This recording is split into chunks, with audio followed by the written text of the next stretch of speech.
Shyam sir, நீங்கள் சொல்லுங்கள். இந்த பொதுக்குழு அதுக்கு முன்னதாக நேற்றிலிருந்தே கொஞ்சம் தொடங்கிடலான்னு நினைக்கிறேன். நீதிமன்றத்தினுடைய தீர்ப்பு அல்லது அந்த தீர்ப்பை எப்படி டீகோட் பண்ணலாம்? அந்த தீர்ப்புங்கிறது ஒருத்தருக்கு சாதகமாக இருக்கா, அல்லது இன்னும் அந்த தீர்ப்பில் வந்து இந்த பொதுக்குழு நடத்துவதற்கு இன்னாருக்கு தான் அதிகாரம் அப்படிங்கிறது மூலமாக தலைவருக்கான அதிகாரம்னு சொல்லிடுச்சா, அல்லது இன்னும் அதுக்கான வாய்ப்புகள் இருக்கா? அதை லீகலாக அது என்ன ஸ்டேட்டஸில் இருக்குது அப்படின்னு பார்க்கலாம்.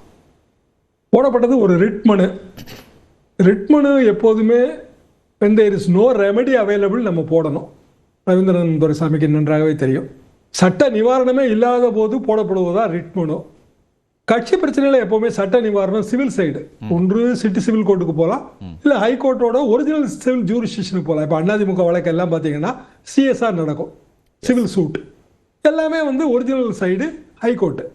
இங்கே அது எப்படி பண்ணான்னு தெரில. ரிட்டு போடுறதுக்கான முகாந்திரம் இதில் இல்லை. அது போக மனுதாரர் வந்து டாக்டர் ராமதாஸ் இல்லை, மனுதாரர் வந்து கட்சியோட ரெப்ரசன்டேட்டிவான பொதுச் செயலாளர். எதிர்மனுதாரர் ஒன்று அன்புமணி, ரெண்டாவது மூணாவது நாலாவது எல்லாம் வந்து அரசு அலுவலர்கள். அதாவது ரிட்டை வந்து மெயின்டைன் பண்ணணும்னு அரசு அலுவலர்களை சேர்த்துருக்காங்க. ஆனால் நம்ம எல்லாருக்கும் நன்றாக தெரிந்த விஷயம், ஒரு பார்ட்டி மேட்டரில் அரசு அலுவலர்கள் வர முடியாது. அது காவல்துறையாக இருந்தாலும் யாராக இருந்தாலும் வர முடியாது. அப்போ மெயின் மேட்டர் என்ன? பொதுக்குழு நடத்துவதற்கான அதிகாரம். அது வந்து பாட்டாளி மக்கள் கட்சியோட சட்டத்திட்ட விதிகளின்படி முடிவு செய்யப்பட வேண்டிய விஷயம். முடிவு செய்திருக்க வேண்டும். நீதியரசர் வந்து அவர் முன்னால் இந்த வழக்கு வந்த போதே ரிட்டு நாட் மெயின்டனபிள்னு சொல்லி தள்ளுபடி பண்ணியிருக்கணும். அதான் உண்மை. ஆனால் அவர் வந்து இன்னும் கொஞ்சம் ஆழமாக சிந்தித்திருக்கலாம், அல்லது அவருக்கு சிறப்பு அதிகாரங்கள் இருக்கு, அதை பயன்படுத்தி ஒரு சமரச பேச்சுவார்த்தை நடத்தினார். அதை அவர் வந்து தீர்ப்புல கிட்டத்தட்ட 13-14 பக்க தீர்ப்புக தெளிவாக குறிப்பிட்டிருக்கிறாரு. ராமதாஸ் அவர்கள் நேருக்கு நேராக அன்புமணி அவர்களை பார்த்து பேசவே விரும்பவில்லை என்கிற அளவுக்கு அதுல அர்த்தம் துணிக்குது. அதுக்கு பிறகு மீண்டும் தலைமை நீதிபதியை கன்சல்ட் பண்ணி தான் பழையபடி ரிட்டை எடுத்திருக்காங்க. Writ petition closed. இனிமேல் வந்து அதை உயிர்ப்பிப்பதற்கு வழியே கிடையாது. அதாவது மேல்முறையீடு ரிட்டுக்கு போய் பிரயோஜனம் கிடையாது. ஏன்னா ரிட்டு இல்லை, அதான் உண்மை. அப்போ சிவில் சைடுக்கு போகணும். சிவில் சைடுக்கு போவாங்கன்னு தான் நான் நினைக்கிறேன். ஹைகோர்ட்லேயே வந்து ஒரு சிஎஸ்ஏ போட்டு சிவில் சூட் அப்பீல் போட்டு சிவில் சைடுக்கு போனால் அன்புமணி அவர்கள் கூட்டிய இந்த பொதுக்குழு செல்லுமா செல்லாதா, சட்டப்படி நிலைக்கத்தக்கதா, சட்டப்படி நிலைக்கத்தக்கது அல்லன்னு தீர்ப்பானா தீர்மானங்களும் சட்டப்படி நிலைக்கத்தக்கது அல்லன்னு ஆயிரும். சட்டப்படி நிலைக்கத்தக்கதான முடிவாச்சு அப்படின்னா தீர்மானங்கள் வந்து இருக்கும். அதிமுக விவகாரத்துல இருந்து இதை நம்ம பார்க்கலாம். அதுல என்னென்ன ஸ்டெப் எல்லாம் வந்ததோ அதே தான். அதாவது திரு ஓபிஎஸ் அவர்கள் இருக்கிற பொசிஷன் என்னவோ அந்த பொசிஷன் தான் இப்ப தொடருது.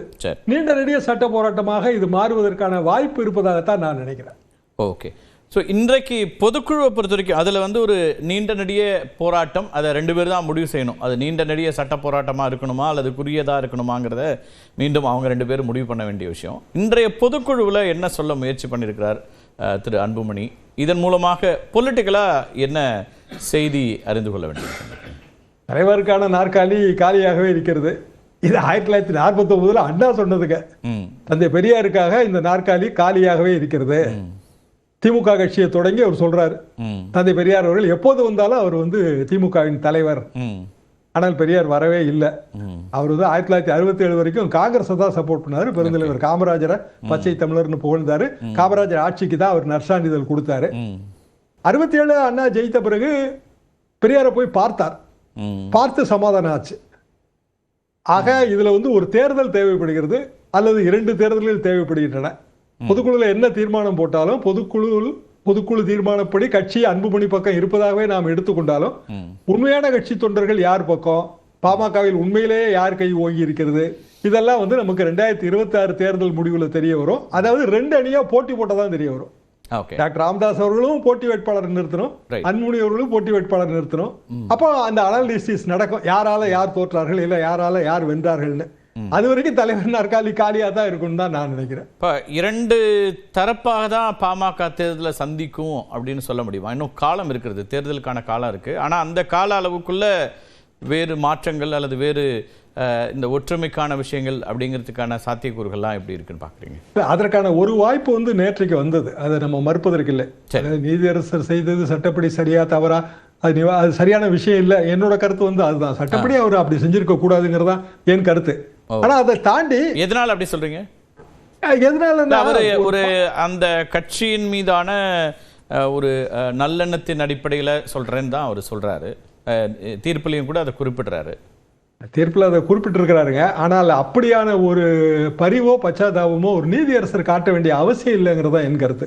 காரணம் என்னன்னா, நமக்கு முன்னாடி இருக்கிற சான்றாவணங்கள் வாயிலாக நாம முடிவு செய்ய வேண்டிய விஷயம்தான் அது. ஏன்னா இதுல சாட்சியம் கிடையாது, சான்றாவணம் தான். சான்றாவணங்கிறது ஒன்னே ஒண்ணுதான். என்னன்னா, பாமகவோட லேட்டஸ்டாக தேர்தல் ஆணையத்தோட அப்ரூவல் பெற்ற ஒரு சட்டத்திட்ட புத்தகம், பைலா. தேர்தல் ஆணையத்துல இது இன்னைய தேதிக்கு ரெகக்னிஷன் இல்லாத பார்ட்டி. டாக்டரே என்ன சொல்றாருன்னா, அங்கீகாரமும் போயிருச்சு, சின்னமும் போயிருச்சு, எனவேதான் நான் கட்சியை வீட்டு உருவாக்கம் பண்ண வேண்டிய கட்டாயத்துல இருக்கிறேன். அப்படிதான் அவர் சொல்லியிருக்காரு. அப்ப ஆக கூட இது ஒரு ரெஜிஸ்டர்டு பார்ட்டி, அவ்வளவுதான் இன்னைய தேதிக்கு ரெஜிஸ்டர்ட். அண்ட் தேர்தல் கமிஷன் ஏற்கனவே கொஞ்சம் அங்கீகாரம் கொடுத்திருக்கு, அதனால அதே அங்கீகாரத்தை தொடரலாம். செய்யணுங்கிற ஒரு இடத்துல இருந்து தான் இன்னைக்கு டாக்டர் அன்புமணி பேசும்போது பாமகவை ஒருத்தர் மட்டுமே உருவாக்கல, பலர் சேர்ந்து உருவாக்கினார்கள்ங்கிற விதமான சில கருத்துக்கள்லாம் முன் வச்சிருக்காரு. அதை எப்படி பார்க்குறீங்க? ஒருவேளை இப்போ மீட்டுருவாக்கத்திற்கு எல்லோரும் சேர்ந்து வர வேண்டி இருக்கிறதுங்கிறாரா, அல்லது மருத்துவர் ராமதாஸ் மட்டுமே இதற்கான காரணம்னு சொல்ல முடியாது, அல்லது பொறுப்பு அல்லது அதுக்கான கிரெடிட் எடுக்க முடியாதுன்னு சொல்ல வராரா? எப்படி அதை புரிஞ்சுக்கணும்? அப்படி சொல்ல முடியாதுங்க. ரவீந்திரனுக்கும் எனக்கும் தெரிந்த பல விஷயங்கள்ல வன்னியர் சங்க காலகட்டத்தில இருந்து சமூக நீதி கூட்டங்களில் போய் கலந்துகிட்டு இருக்கிறோம். நானும் டாக்டரோட எத்தனையோ கூட்டங்களுக்கு போயிருக்கிறேன். எங்கள் அலுவலகத்துக்கு வருவார்.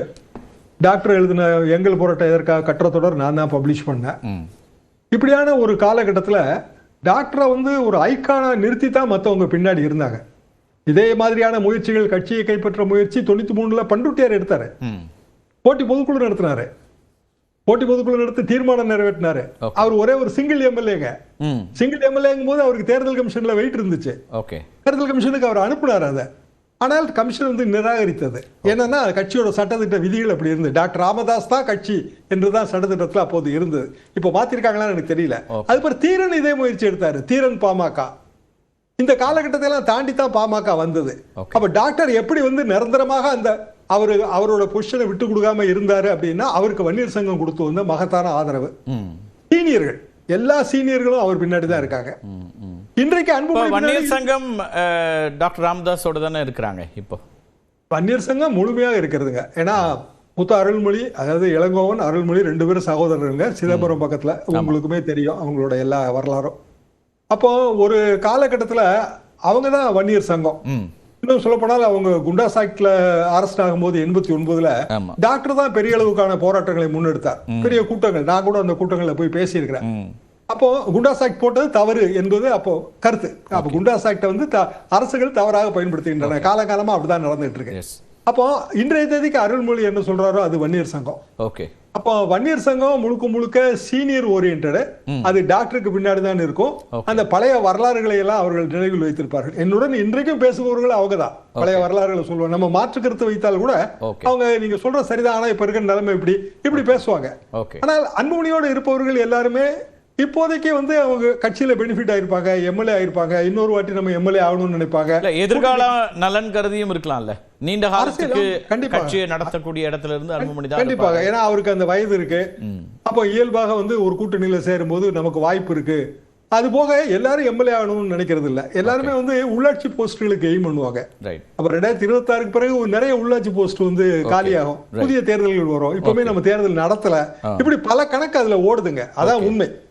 ஆனால் டாக்டரை பொறுத்த வரைக்கும் அவர் இந்த ஃபைட்டை இப்போதைக்கு அவர் முடிக்க மாட்டாருங்கிறது அவரை அறிந்தவராக நான் கருதுறேன். அது இன்றைக்கு வரைக்கும் அப்படிதான் இருக்கு. இதை பற்றியும் ஒன்றும் கருத்து சொல்லல. நாளைக்கு எல்லாரும் மகளிர் மாநாட்டுக்கு வாங்கன்ட்டு போறாரு. அப்ப அவருடைய ட்ராக்ல தான் போயிட்டு இருக்கிறாரு அப்படின்னு புரிந்து கொள்ள வேண்டியிருக்கு. முதல் கட்ட கருத்தா எடுத்துக்கிறேன். திரு ஷியாம் பேசலாம். திரு பிரியன், எப்படி பாக்குறீங்க இன்னைக்கு திரு அன்புமணி டாக்டர் ராமதாஸ் தான் சாமி, ஆனா பூசாரி தான் சரியில்லை அப்படின்னு சொல்றாரு. அப்போ ஒரு பக்கம் திரு ராமதாஸ் அவர்களுக்கான நாற்காலியை வச்சுட்டு அவர் தான் எங்களுக்கான குலசாமி அப்படின்னு சொல்றாரு. ஆனால் கூட இருக்கக்கூடியவங்க தடுக்கிறாங்க, அல்லது திரு ராமதாஸ் அவர்களை வேறு விதமாக சிந்திக்க வைக்கிறாங்க அப்படின்ற கருத்துக்களை சொல்றாரா? இதை எப்படி எடுத்துட்டு போறாருன்னு பார்க்குறீங்க?